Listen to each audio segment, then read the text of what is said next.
अकोला जिल्ह्यातील पारस येथे तुळजाभवानी मंदिरात चैत्र नवरात्र उत्सवाला सुरुवात झाली आहे। अष्टमी निमित्त देवीला 71 साड्यांचा आहेर देत भक्तांनी अनोख्या पद्धतीने अभिवादन केले आहे।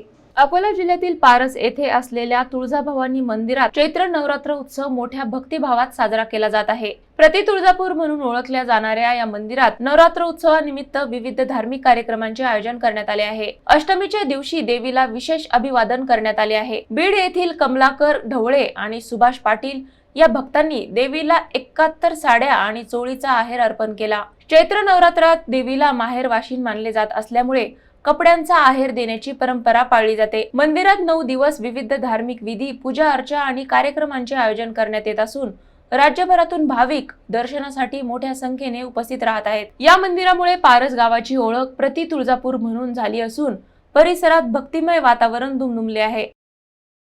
काही नाही, आमची एक इच्छा होती, कारण आम्हाला माहीत होतं की देवीचं स्थान आहे, त्याबद्दल आमची मनाभावी इच्छा होती की एक वेळेस भेट द्यावी देवीला। त्या हिशोबाने आम्ही भेट दिलेली आहे। आज म्हणजे 1 साड्या अर्पण केलेल्या आहेत। आम्ही आमच्या बंधूंनी 51 केल्या आणि मी 21 केलेल्या आहेत। नाही, एक भावना तर ती असतेच ना, त्या प्रेमापोटी तिथवर आलोत ना।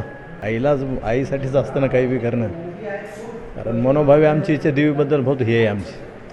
कारण 3 वर्ष आम्ही वैष्णो देऊन पायी आलेलो आहेत आणि वर्षातून 2दा दरवेळेस जातो आम्ही दोघं। आपल्या कुलस्वामिनी तुळजाभवानीच्या मंदिरामध्ये पारस येथे आज बीडवरून मराठवाडा येथून भक्त आलेले आहेत दर्शनासाठी आणि त्यांचा जो संकल्प होता तो संकल्प पूर्ण करण्यासाठी ते दर्शनाला आलेले आहेत। त्यांनी जे देवीला संकल्प केलेला होता त्याप्रमाणे ढवळे परिवाराने 51 साड्या आणि पाटील परिवाराने 21 साड्या देवीला अर्पण केलेल्या आहेत।